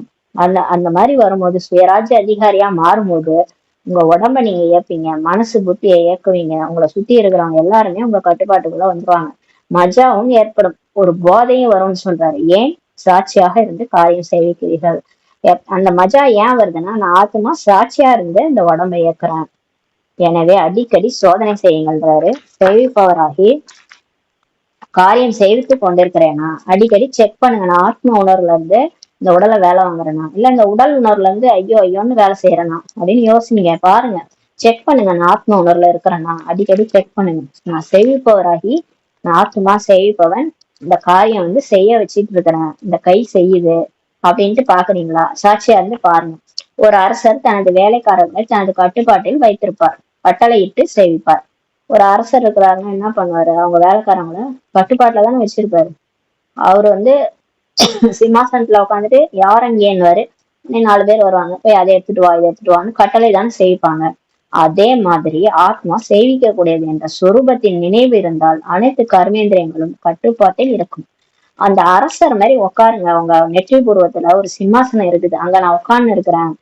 இந்த கை காலெல்லாம் ஏக்குங்க, கை போய் செய்யி அப்படின்ட்டு அதை ஏக்குங்க, கட்டுப்பாட்டுல வச்சிருங்க. எல்லா கர்மேந்திரியங்களையும் நீங்க வேலைக்காரர் ரூபத்துல பாருங்க. அவங்கள வந்து கட்டுப்பாட்டுல, அந்த அரசர் ரூபத்துல இருந்து ஆத்மா கட்டுப்பாட்டுல வச்சிருங்கன்னு சொல்லி சொல்றாரு. அப்ப வந்து எல்லாமே உங்க கட்டுப்பாட்டுல வந்துரும்ன்றாரு. இல்லைனாதான் நம்ம வந்து அதோட கட்டுப்பாட்டுல மனசு ஒண்ணு சொல்லும், நம்ம ஒண்ணு சொன்னா அது ஒண்ணு சொல்லும். நீ இதை சாப்பிடாதுன்னு சொன்னா அந்த மனசு நீ இது சாப்பிடுன்னு சொல்லும். அப்ப அது கட்டுப்பாட்டுலயே இல்ல. அதனால எல்லாத்தையும் கட்டுப்பாட்டுல கொண்டு வாங்க, சீட்ல உட்காருங்கன்றாரு. மாயாவின் கட்டுப்பாட்டில் இருக்காது.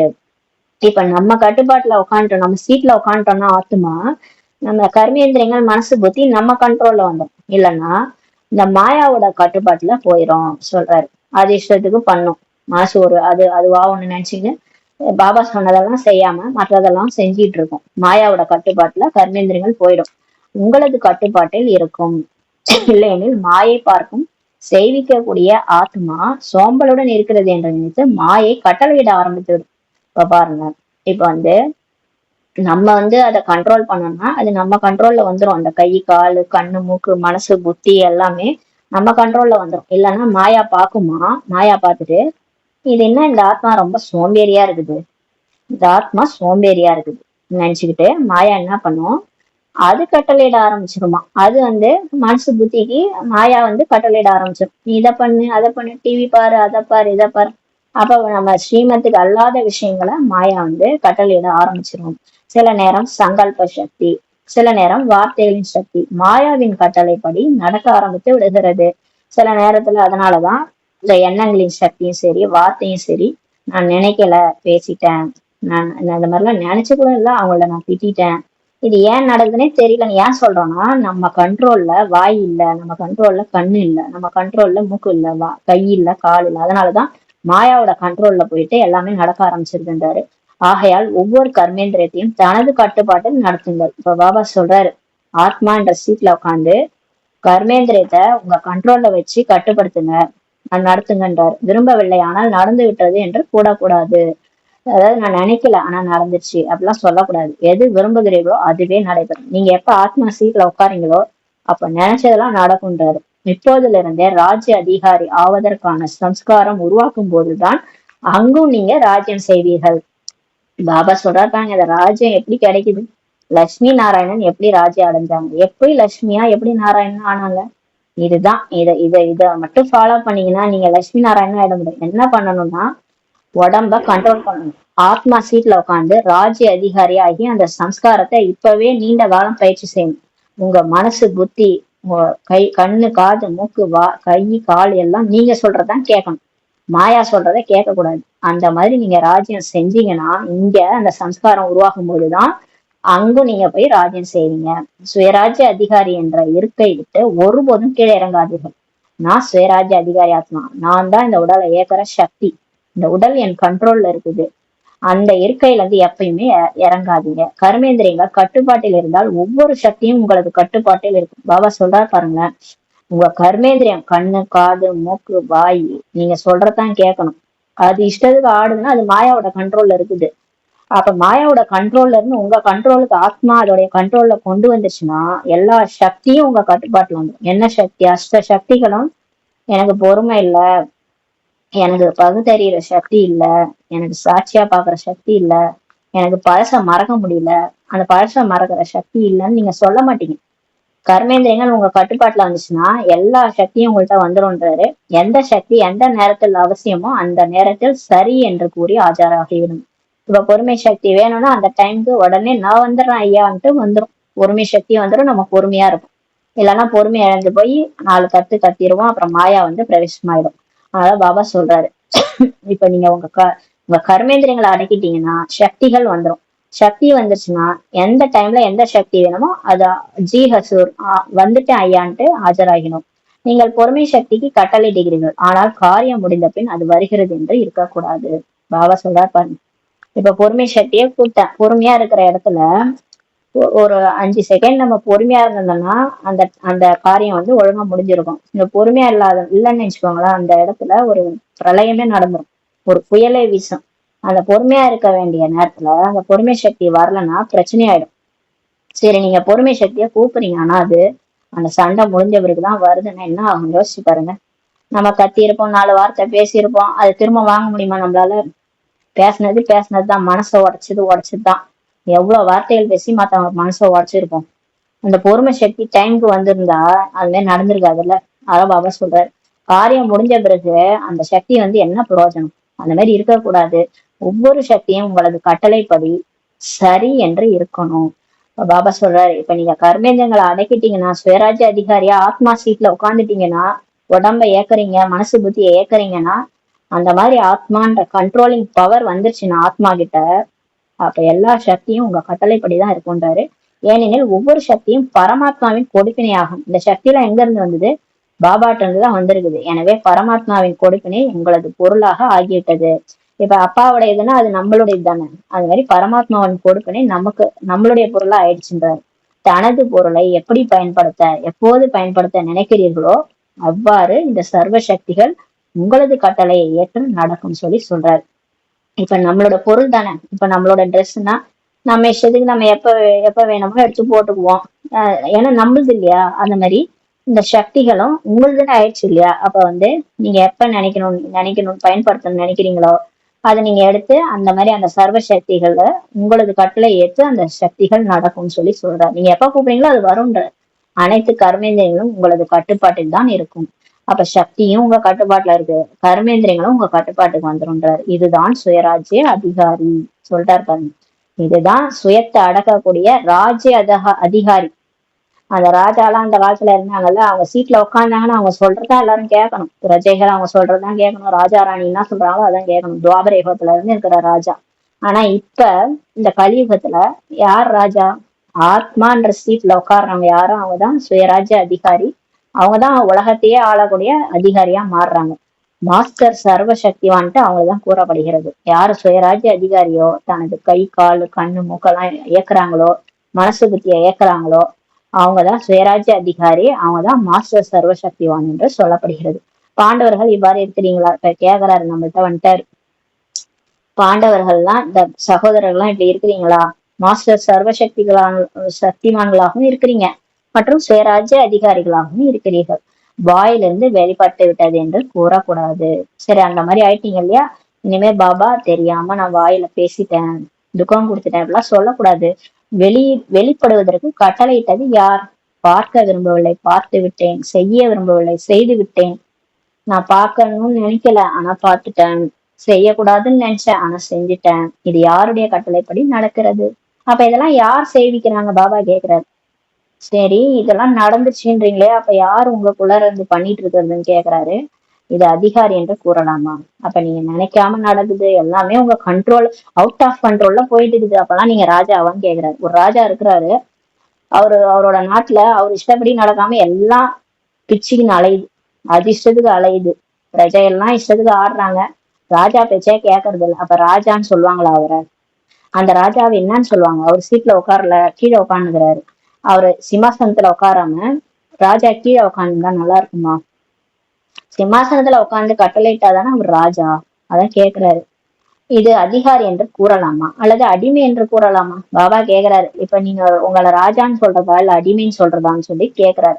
எனவே அதிகாரி ஆகுங்க. இப்ப கேக்குறாரு, உங்களுடைய சுய ராஜ்யம் இருக்கு இல்லையா, சுய ராஜ்யன்றது நம்ம ஆத்மா நெற்றிப்புறத்துல உட்காந்து இந்த உடலை இயக்கணும். இந்த உடல் தான் நம்மளுடைய சுய ராஜ்யம்.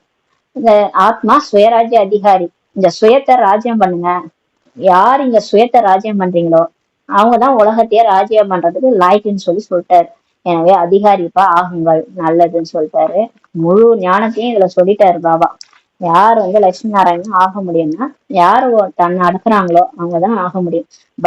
பாப்தாதா இப்ப கூறுகின்றார், இப்போது மதுவனத்தில் அனைவரும் மிக மிக குஷியாக இருக்கிறீர்கள். இதே போன்று சதா குஷியாக இருக்கணும். ஆன்மீக ரோஜா பாருங்கள், மாலாபுரங்களிலும் பாருங்கள், எல்லாருமே ஆன்மீக ரோஜாவா இருக்கிறாங்களாம். பாக்குறாரு பாப்தாதா வீட்டுல அனைவரும் மலர்ந்திருக்கும் ஆன்மீக ரோஜாவாக இருக்கின்றனர். வாடியவர்களாக அல்ல. எல்லாரையும் பார்க்கும்போது எவ்வளவு அழகா இருக்குது. அப்படியே பறந்து விரிந்த ரோஜாவா அழகா இருக்கிறாங்க. யார் மூஞ்சாவது வாடி போன மூஞ்சி மாதிரி இருக்கா? இல்லையே, பாபா பார்த்தோன்னே அப்படியே மலர்ந்திருக்கும் ரோஜாக்கள். எனவே இதே போன்று குஷியான மற்றும் அதிர்ஷ்டம் நிறைந்த முகத்துடன் இருக்க வேண்டும். பாபா சொல்றாரு, இதே மாதிரியே இருக்கணும். இன்னைக்கு பார்த்த முகம் மாதிரியே வருஷம் ஃபுல்லா இருக்கணும்ன்றாரு. குஷியா அதிர்ஷ்டம் நிறைந்த முகத்துடன் இருக்கணும். ஒருவர் உங்களது முகத்தை பார்த்து கேட்க வேண்டும். நம்ம முகத்தை பார்த்து கேட்கணும். ஒருத்தவங்க மிகவும் குஷியாக இருக்கிறீர்களே, உங்களுக்கு என்ன கிடைத்தது அப்படின்னு சொல்லி கேட்கணுமா. யாராவது நம்மள பார்த்தா கேட்கணுமா, என்ன நீங்க இவ்வளவு சந்தோஷமா இருக்கிறீங்க, என்ன கிடைச்சது, லாட்டரி கிட்டே அடிச்சிச்சா உங்களுக்குன்னு சொல்லி நம்மள கேட்கணும் எல்லாரும். ஒவ்வொருவரின் முகமும் தந்தையின் அறிமுகம் கொடுக்க வேண்டும். உங்க முகமே பாபாவை காட்டணும், பாபா யாருன்றதை காட்டணும். சித்திரம் அறிமுகம் கொடுப்பது போன்று உங்களது முகமும் தந்தை கிடைத்து விட்டார் என்று தந்தையின் அறிமுகம் கொடுக்க வேண்டும். எப்படி இப்ப சித்திரத்தை பார்த்து நம்ம அறிமுகம் கொடுக்குறோம் இல்லையா, அது மாதிரி நம்மளுடைய முகம் கூட தந்தை கிடைச்சிட்டாருன்ற அறிமுகத்தை நம்ம கொடுக்கணும். இப்ப யாராவது போட்டோவை பார்த்து சொல்றோம் இல்லையா, இவங்க எங்க அம்மா, இவங்க எங்க அப்பான்னு சொல்லி போட்டோவை காமிச்சு சொல்றோம்ல, அந்த மாதிரி உங்க முகத்தை பார்த்தாலே உங்க அப்பா தெரியணும். எனக்கு அப்பா கிடைச்சிட்டாரு, அப்படின்ற அறிமுகம் நீங்க கொடுக்கணும். என்ன கிடைச்சது உங்களுக்கு, நீங்க ஏன் இவ்வளவு குஷியா இருக்கிறீங்க? அப்ப நம்ம முகம் எப்படி இருக்கணும்? சந்தோஷமா இருக்கணும்ன்றாரு. முகம் தொங்க போட்டு, அது முரளி கேட்கும் போது சிலர் முகம் தொங்க போட்டுட்டு இருக்கக்கூடாது, பணம் மாதிரி இருக்கக்கூடாது. அது மாதிரி சொல்றாரு. முரளி கேட்கும் போதாவது முகத்துல ஒரு சிரிப்பு வருதா? அதான் கேக்குறாரு. முரளியில எவ்வளவு குஷி கொடுக்குறாரு பாபா. அதனால உங்க முகமே பாபாவுடைய அறிமுகம் கொடுக்கணும்ன்றாரு. நல்லது. அனைவரும் நன்றாக இருக்கிறீர்களா? அயல் நாட்டினரும் வந்து சேர்ந்து விட்டீர்கள். அங்கு நன்றாக இருக்கிறது அல்லவா? சகோதரி மோகினி நியூயார்க்ல இருந்து வந்திருக்கிறாங்க. பிரச்சனைகளை கேட்பதிலிருந்து தப்பித்து விட்டாய், நன்றாக செய்தீர்கள். அனைவரும் ஒன்றாக வந்து சேர்ந்து விட்டீர்கள். அயல் நாட்டுல இருந்து வந்திருக்கிறாங்களா பாபா பார்க்க மதுபனுக்கு. அதனால எல்லாம் ஒன்னா வந்துட்டீங்க, நல்லதுன்றாரு. மிக நன்றாக செய்தீர்கள். நல்லது. இரட்டை அயல் நாட்டினருக்கு இரட்டை போதை இருக்கிறது அல்லவா? இவ்வாறு இருக்கிறதா? நான் இரட்டை அயல் நாட்டினர்.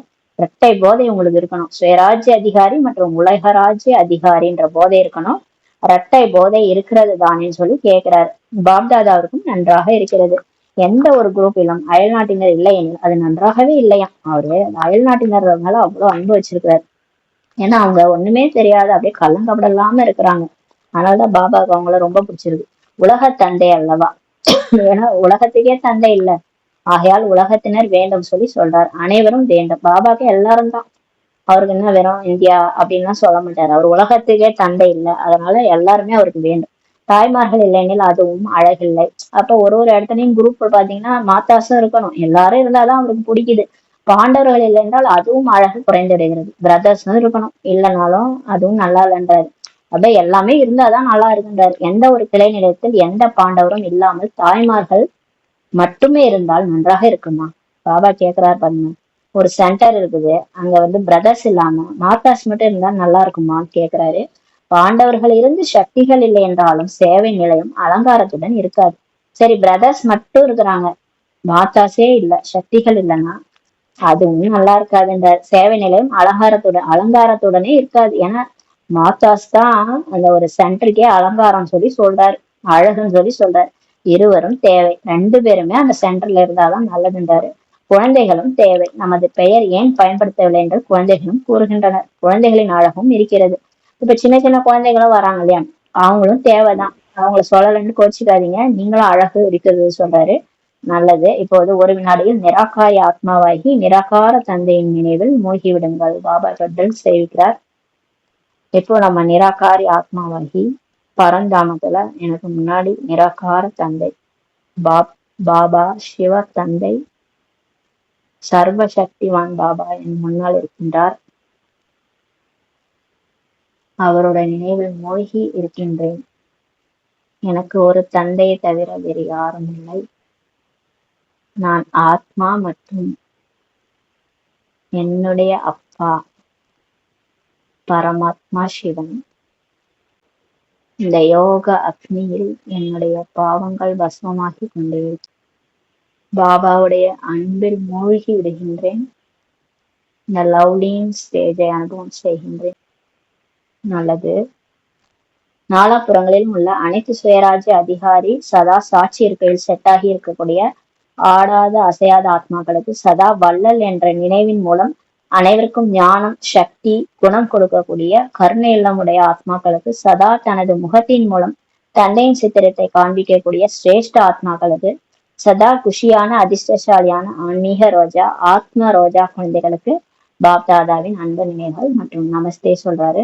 தாதிகளிடம் பேசுறாரு. சேவையின் கூடவே அனைத்து இடங்களிலும் 108 மணி நேர யோகா நிகழ்ச்சி நன்றாக நடைபெற்று கொண்டிருக்கிறது. இந்த யோகா ஜுவாலை மூலம்தான் விநாச ஜுவாலையின் வேகம் கூட அதிகரிக்கும். அதாவது பட்டி செய்யணும், அதுல வந்து யோகா செய்யணும். எல்லாரும் சேர்ந்து 108 மணி நேரம் யோகா செய்யணுன்றாரு. அந்த மாதிரி செய்யும் போது அந்த விநாச ஜுவாலையும் அதிகரிக்கும்ன்றாரு, வேகம் அதிகரிக்கின்றாரு. இப்போது பாருங்கள், நிகழ்ச்சியை உருவாக்குகிறார்கள், பிறகு யோசிக்க ஆரம்பித்து விடுகிறார்கள். இப்ப எல்லாம் பாத்தீங்கன்னா நிகழ்ச்சி உருவாக்குறாங்க, அப்புறம் அதை யோசிக்கிறாங்கன்றாரு. யோகாவின் மூலம் விகர்மம் விநாசமாகும். நீங்க எந்த அளவுக்கு யோகா செய்றீங்களோ எல்லாரும் ஒன்னா சேர்ந்து பாவம் அழிஞ்சிருன்றாரு. பாவ காரியத்தின் சுமைகளும் அழிஞ்சிருன்றாரு. எல்லாரும் ஒன்னா சேர்ந்து யோகா பண்ணும்போது பக்தி பண்ணும்போது உங்க பாவ காரியங்களும் அழிஞ்சிரும்ன்றாரு. சுமை வந்து அழிஞ்சிரும், அப்ப ரொம்ப லேசா இருப்பீங்கன்றாரு. சேவையின் மூலம் புண்ணியத்தின் சேமிப்பும் அதிகரிக்கும். நீங்க எவ்வளவு சேவை செய்றீங்களோ அவ்வளவு புண்ணியம் உங்களுக்கு கிடைக்கும். ஆக புண்ணியத்தின் கணக்கு சேமித்து கொண்டிருக்கிறீங்கன்னு சொல்லி தாதிகளுக்கு சொல்றாரு. ஆனால் கடந்த கால சம்ஸ்காரத்தின் சுமை எதுவெல்லாம் இருக்கிறதோ அது யோகா ஜுவாலையின் மூலம்தான் அழியும். நீங்க சேவை செய்யறது மூலமா புண்ணியம் சேமிக்கிறீங்க, இருந்தாலும் உங்க கடந்த கால சம்ஸ்காரம் இருக்கு இல்லையா, நம்ம 63 ஜென்மம் பாவ சுமை இருக்கு இல்லையா, துவாபரகத்துல என்னென்னலாம் அட்டூழி அநியாயம் பண்ணுமோ தெரியாது, அவ்வளவு பாவம் பண்ணி வச்சிருக்கிறோம். அதெல்லாம் எப்படி அழியும்னா யோகா ஜுவாலையின் மூலம் தான் அழியும். நான் ஆத்மா மற்றும் பரமாத்மா சிவன். நான் எனக்கு ஒரு பாபா தவிர வேற யாரும் இல்லைன்னா அவரை நினைச்சிட்டே இருக்கணும். அவரை நினைக்க நினைக்க அந்த ஜுவாலையில நம்மளுடைய பாவம்லாம் அழிஞ்சிடும். சாதாரண யோகா மூலம் அல்ல, சும்மா சாதாரணமா கர்ம யோகியா இருந்துகிட்டு அப்பெல்லாம் பாவம் அழியாது. நல்ல நல்ல பாபா நினைவுல ஒரு மணி நேரம் நல்லா யோகா பண்ணீங்கன்னா பாவம் அழிஞ்சிருந்தாரு. இப்போது யோகா செய்து கொண்டிருக்கிறீர்கள், ஆனால் பாவம் அழியும் அளவிற்கு ஜுவாலா ஸ்வரூபத்துல நீங்க யோகா பண்ணல. ஆகையால் சிறிது நேரத்திற்கு தான் அழிந்து விடுகிறது, பிறகு மீண்டும் வெளிப்பட்டு விடுகிறது. அதனாலதான் கொஞ்ச நேரம் நீங்க ஒழுங்கா அமைதியா இருக்கிறீங்க, திடீர்னு பார்த்தா பழையபடி பழைய சம்ஸ்காரம் தலை தூக்குது, கோவப்படுறீங்க, திரும்ப ராவணனை பாக்குறீங்க. அதனால்தான் ராவணனை பாருங்கள், அடிப்பார்கள், எரிப்பார்கள், பிறகு எலும்பையும் தண்ணீரில் கலந்து விடுவார்கள். அதனாலதான் அந்த ராவணனை அடிச்சு எரிக்கிறாங்களா, அப்ப தண்ணீர்ல கலந்துடுறாங்களாம், முற்றிலும் அழிந்து விட வேண்டும்ட்டு அந்த மாதிரி செய்யறாங்க. ஏன்னா அது பழைய சம்ஸ்காரம் தான். அந்த ராவணன் நம்மளுடைய பழைய சம்ஸ்காரம், பலவீன சம்ஸ்காரம் முற்றிலுமாக அழிந்துடும் சொல்லி சொல்றாரு. நம்ம யோகா பண்றோம், கொஞ்ச நாளைக்கு கொஞ்சம் நமக்கு அந்த 5 விகாரம் வராத மாதிரி இருக்கு, அப்புறம் பார்த்தா திரும்ப கிளம்புது, திரும்ப கோபம் வருது, திரும்ப பழையபடி இருக்குன்னா நமக்கு அந்த அளவுக்கு யோகா அந்த ஜுவாலா சுரூப யோகா நம்ம பண்ணாதனாலதான் முழுசா அழிய மாட்டேதுன்றார். ஆனால் அழியவில்லை. அடிக்கிறீர்கள் ஆனால் அழியவில்லை. நீங்க அடிக்கிறீங்க, ஆனா அந்த மாயா ராவணன் அழிய மாட்டேது. அடி வாங்கிய பிறகு மீண்டும் உயிர் பெற்று விடுகிறது. அந்த ராமர் ஒரு தலையை பிச்சாருன்னா அந்த மற்ற தலையெல்லாம் ஒட்டிக்கும் இல்லையா, அந்த மாதிரி நம்ம அடிச்ச பிறகும் திரும்ப திரும்ப அந்த ராவணன் உயிர்ப்பித்து விடுகிறதுன்றாரு. சம்ஸ்கார மாற்றத்தின் மூலம்தான் உலக மாற்றமே ஏற்படும். பாபா சொல்றாரு, சொர்க்கம் வரணும்னா எப்படி வரும், நீங்க மாறினாதானே வரும். உங்க சம்ஸ்கார மாற்றம் ஏற்பட்டாதான் உலகமே மாறும்ன்றாரு. இப்போது சம்ஸ்காரங்களின் லீலை நடைபெற்று கொண்டிருக்கிறது. இப்ப என்ன நடக்குது, என்ன வெளிப்படுது, அங்கங்க பிரச்சனை, கோச்சிக்கிறது, இதெல்லாம் நடந்துட்டு இருக்குது. சம்ஸ்காரங்கள், அதாவது பழைய சம்ஸ்காரங்கள் தான், இந்த மாயா தான் லீலை பண்ணிட்டு இருக்குதுன்றாரு. சம்ஸ்காரம் இடையிடையே வெளிப்படுகிறது அல்லவா, பெயர் அடையாளம் அழிந்து விட வேண்டும். இப்ப கொஞ்சம் கொஞ்சம் அங்கங்க கோபம், கொஞ்சம் கொஞ்சம் அகங்காரம், இதெல்லாம் வெளிப்படுது.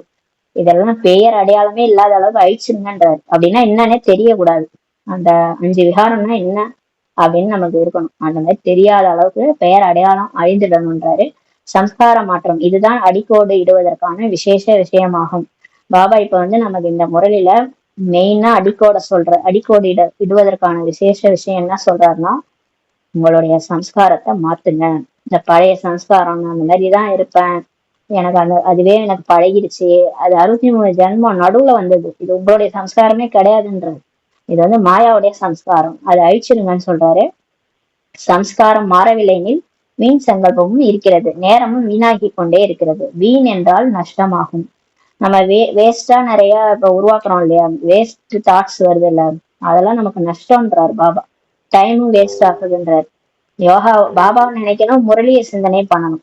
அதை விட்டுட்டு மத்ததெல்லாம் நம்ம வேஸ்டா யோசிக்கிறது, எதிர்காலத்தை பத்தி யோசிக்கிறது, நடந்து முடிஞ்சதை பத்தி யோசிக்கிறது, இதெல்லாம் வேஸ்ட்.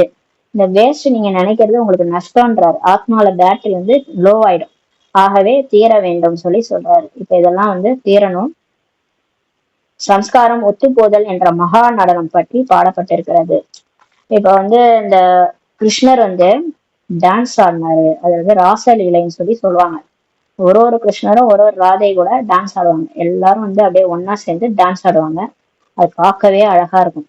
அது என்னன்னா அதோடைய உதாரணம், அது எதுக்காக காமிச்சிருக்காங்கன்னா, உண்மையிலே இப்ப நம்ம பிகேஸ் எல்லாரும் அந்த சம்ஸ்காரம் ஒத்து போகணும். அதுதான் நடனம்.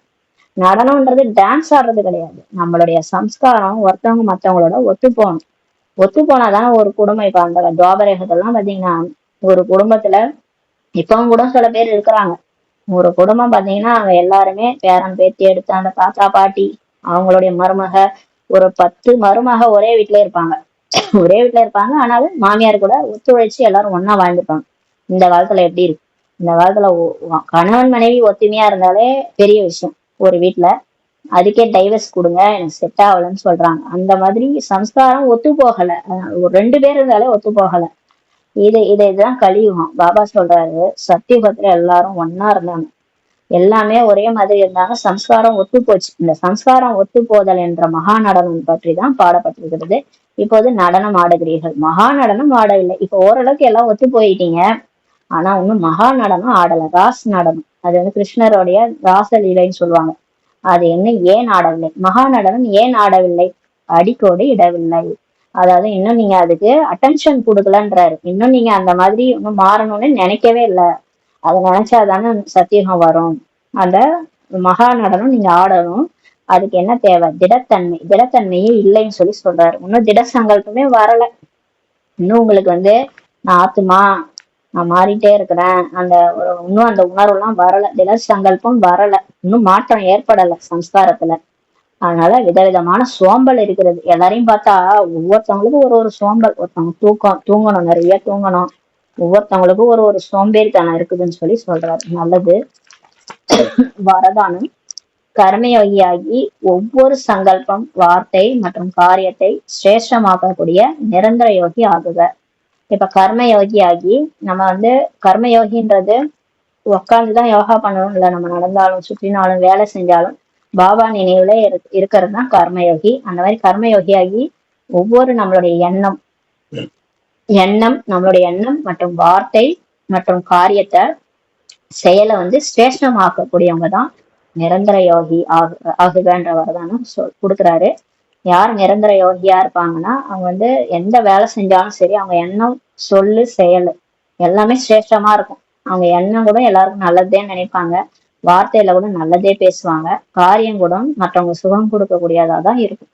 எந்த ஒரு கெட்ட காரியமும் செய்ய மாட்டாங்க. அந்த மாதிரி சிரேஷ்டமா பாபா நினைவுல செய்யறவங்க தான் நிரந்தர யோகி. அந்த மாதிரி ஆகுகன்ற வரதானம் கொடுக்குறாரு. கர்ம யோகி ஆத்மாவின் ஒவ்வொரு காரியமும் எப்படி இருக்கும்னா யோக யுக்தா இருக்கும், யுக்தி யுக்தாக இருக்கும். யார் கர்மயோகியோ பாபா நினைவுல இருந்து காரியங்களை செய்ய ஆரம்பிச்சிட்டாங்களோ அவங்களோட ஒவ்வொரு வேலையும் எப்படி இருக்கும்னா யோக யுக்தா இருக்கும், யுக்தி யுக்தா இருக்கும். அது யோக யுக்தனா பாபா நினைவுல இருந்து செய்யணும். யுக்தி யுக்துனா ஒரு சிலதெல்லாம் அந்த சொல்லுவாங்கல்ல, அவங்களுக்கு தகுந்த மாதிரி நடந்துக்கணும். ஒரு சிலதெல்லாம் புரிஞ்சுக்கணும். அந்த இவங்களுக்கு இது ஹர்ட் ஆகும்னா அதை செய்யக்கூடாது, இவங்களுக்கு இதை வந்து அதை பேசினா அவங்களுக்கு கஷ்டப்படுவாங்கன்னா அதை பேசக்கூடாது. இதெல்லாம் புரிஞ்சுக்கிட்டு செய்யறது. ஒருத்தவங்களை எப்படி மாத்தணும், எப்படி நம்ம வழிக்கு கொண்டு வரணும்னா அவங்களுக்கு தகுந்த மாதிரி சில வார்த்தைகளை பேசி அவங்கள வந்து நம்ம வழிக்கு கொண்டு வரணும். இதெல்லாம் வந்து யுக்தி யுக்து இந்த மாதிரி இருக்கும்னு சொல்லி சொல்றாரு. ஏதாவது ஒரு காரியம் யுக்தி யுக்து ஆக இல்லைனில் யோக யுக்த ஆகல என்பதை புரிந்து கொள்ளுங்கள். இப்ப நம்ம செய்யற காரியம் சரியாவே நடக்கல, அதிர்ஷ்டத்துக்கு ஓடுது, சரியா இல்லைன்னா, யுக்தி யுக்தா இல்லைன்னா அப்ப நம்ம வந்து பாபா நினைவுல இல்லைன்னு அர்த்தம், யோக யுக்தா இல்லைன்னு அர்த்தம்னு சொல்லி புரிஞ்சுக்கோங்க. சாதாரணம் அல்லது வீண் காரியம் ஏற்பட்டுருது. அப்ப நம்ம செய்யற காரியம் சாதாரணமா இருக்குது, அதாவது உடல் உணர்வுல செய்யறோம், மற்றும் வேஸ்டான காரியத்தை செஞ்சிடறோம் எனில் நிரந்தர யோகின்ட்டு நம்மள சொல்ல முடியாது. கர்மயோகி என்றாலே ஒவ்வொரு செகண்டும், ஒவ்வொரு சங்கல்பமும், ஒவ்வொரு வார்த்தையும் சதா சிரேஷ்டமாக இருக்கணும். சாதாரணமா கூட இருக்கக்கூடாது, சிரேஷ்டமா பாபா நினைவுல தான் வார்த்தைகளே பேசணும், எண்ணமும் இருக்கணும். நான் எல்லாமே ஒரு ஒரு செகண்டுமே சிரேஷ்டமா இருக்கணும்.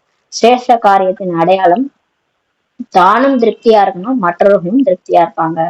இப்ப நம்ம சிரேஷ்டமா காரியம் செய்யறோம்னா அப்ப எப்படி இருக்கும்னா அந்த வாயுமண்டலம் நம்மளும் திருப்தியா இருப்போம், நம்மளால எல்லாரும் திருப்தியா இருப்பாங்க. அந்த மாதிரி நம்ம இருக்கிறோமா அப்படின்னு செக் பண்ணணும். அப்படிப்பட்ட ஆத்மாக்கள் தான் நிரந்தர யோகி ஆகிறாங்கன்னு சொல்லி பாபா சொல்றாரு.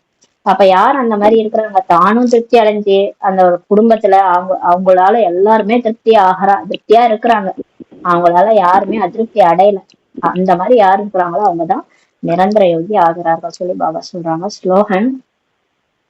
தனக்குத்தானே பிரியமானவர், உலகத்தினருக்கு பிரியமானவர் மற்றும் பிரபுவுக்கு பிரியமான ஆத்மாதான் வரதானி மூர்த்தி அப்படின்னு சொல்லி சொல்றார். பாருங்க, நமக்கு வந்து நம்மளை பிடிக்கணும், அதே மாதிரி உலகத்தினருக்கும் நம்மளை பிடிக்கணும், அதே மாதிரி பாபாவுக்கும் நம்மளை பிடிக்கணும். அந்த மாதிரி யார் இருக்கிறாங்களோ, அந்த மாதிரி எந்த ஆத்மா இருக்கிறாங்களோ அவங்கதான் வரதானி மூர்த்தி. சதா எல்லாருக்கும் கொடுத்துக்கிட்டே இருக்கிறவங்க. அவங்கதான் கோயில்ல இருக்கிற அந்த இஷ்ட தெய்வமா இருக்க முடியும். ஏன்னா அவங்கதான் வரதானத்தையே கொடுக்குறவங்க, மூர்த்தியா இருக்கிறாங்க இல்லையா, அவங்கதான் வரதானி மூர்த்தி. இப்ப இவங்க யாரா இருக்க முடியும்? அவங்கதான் அந்த 108ல வரவங்க, 8ல வரவங்கதான் இருப்பாங்க. அவங்கதான் அந்த 3 சர்டிபிகேட்டை வாங்கிட்டு போறாங்க. இது வந்து 3 சர்டிபிகேட்டை தான் சொல்லுது. 3 சர்டிபிகேட்ன்றது கடைசியா பாபாவுக்கு வந்து நம்மள்கிட்ட 3 சர்டிபிகேட் கேட்பாரு. என்னன்னா மனசாட்சி, மனசு ஃபர்ஸ்ட் நமக்கு சர்டிபிகேட் கொடுக்கணும், நம்ம மனசு நமக்கு சர்டிபிகேட் கொடுக்கணும். ரெண்டாவது மனசாட்சி சர்டிபிகேட் கொடுக்கணும். ரெண்டாவது வந்து பரிவாரம் உலகத்தினர் நமக்கு சர்டிபிகேட் கொடுக்கணும். நம்ம பிகே ஃபேமிலி இருக்குது, அவங்க சொல்லணும் இவங்க நல்லவங்க தான் அப்படின்ட்டு. மூணாவது பாபா நமக்கு சர்டிபிகேட் கொடுத்துருவாரு. இந்த 3 சர்டிபிகேட் இருந்தாங்கன்னா நம்ம பாஸ் வித் ஆனர் ஆக முடியும். அந்த மாதிரி யாரு இருக்கிறாங்களோ அவங்கதான் வரதானி மூர்த்தின்னு சொல்லி பாபா சொல்றாங்க. ஓம் சாந்தி. நன்றி பாபா. நன்றி பாபா. நன்றி.